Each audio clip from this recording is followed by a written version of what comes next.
தொடர்ந்து பத்திரிகையாளர் திரு சுவாமிநாதன் இணைந்திருக்கிறார். வணக்கம் திரு சுவாமிநாதன். பொங்கல் பரிசு 3000 ரூபாய் அறிவிக்கப்பட்டிருக்கிறது அரிசி அட்டைதாரர்களுக்கு. தேர்தல் பொங்கல் தாக்கம் எப்படி இருக்கும்? நிச்சயமாக இது ஒரு பெரிய தாக்கத்தை ஏற்படுத்தும். ஏன்னா கிட்டத்தட்ட மக்கள் மத்தியில ஏற்கனவே ஒரு எதிர்பார்ப்பு இருந்தது. தேர்தல் இருக்கிறது, தேர்தல் வர இருக்கிறது.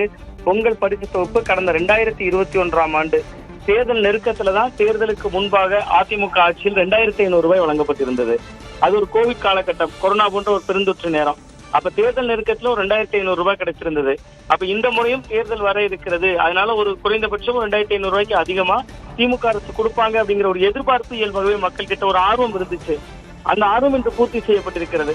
அதனால இது மக்கள் மத்தியில ஒரு பாசிட்டிவான ஒரு தாக்கத்தை அதிகமான அளவுக்கு ஏற்படுத்தும். வெறுமனே அதை 3000 ரூபாய் மட்டும் இல்லாம 1,30,00,000 பெண்களுக்கு இது போக மகளிர் உரிமை தொகையாக ஒரு 1000 ரூபாயும் கிடைக்க இருக்கு. அந்த வகையில ஜனவரி மாதத்துல மட்டும் பாத்தீங்கன்னா ஒரு 4000 ரூபாய் அரசு தரப்புல இருந்து மக்களுடைய வங்கி கணக்குல வர வைக்கப்படும், டோக்கன் வழங்கப்படும். அதன் மூலமா பொங்கல் பரிசு தொகுப்பு அந்த 3000 ரூபாய் கிடைக்கும். அப்படி ஒரு 4000 ரூபாய் அரசு மட்டத்திலிருந்து வருவது தேர்தலுக்கு சில மாதங்கள் மட்டுமே இருக்கக்கூடிய நேரத்துல ஒரு மிகப்பெரிய ஒரு தாக்கத்தை அது நிச்சயமா ஏற்படுத்தும். ஏன்னா நேற்றுதான் ஏற்கனவே அரசு ஊழியர்களுக்கு சில திட்டங்கள் அறிவிக்கப்பட்டிருந்தது, ஓய்வூதியம் சார்ந்த. ஏற்கனவே முதல்வர் அவர்கள் அதை குறிப்பிடுகிற பொழுது கூட குறிப்பிட்டிருந்தார், இது அவங்களுக்கு ஒரு மகிழ்ச்சியான பொங்கல் சொல்லியிருந்தார். இப்ப அனைத்து மக்களுக்குமான ஒரு மகிழ்ச்சியான பொங்கலாக இது மாறி இருக்கு.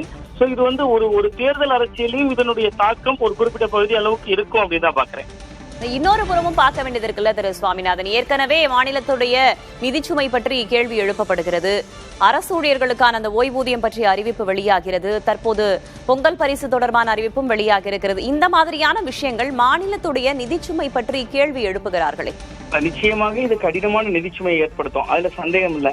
ஆனா தேர்தல் அடிப்படையில் அது திராவிட முன்னேற்ற கழகத்துக்கு அவங்களுக்கு பலன் அளிக்கும். மற்றபடி இது நீங்கள் கேட்டதை போல மிக முக்கியமாக நிதிச்சுமையை மிக கடினமான அளவுக்கு ஏற்படுத்தும். நீங்க அரசு ஊழியர்களுக்கு நேற்று அந்த அறிவிப்பா இருக்கலாம், கிட்டத்தட்ட லட்சக்கணக்கான குடும்பங்கள் இருக்கு. அந்த குடும்பங்களுடைய ஓட்டு என்கிற அடிப்படையில நீண்டகால கோரிக்கை அந்த கோரிக்கை நிறைவேற்றி வைக்கப்பட்டிருக்கிறது.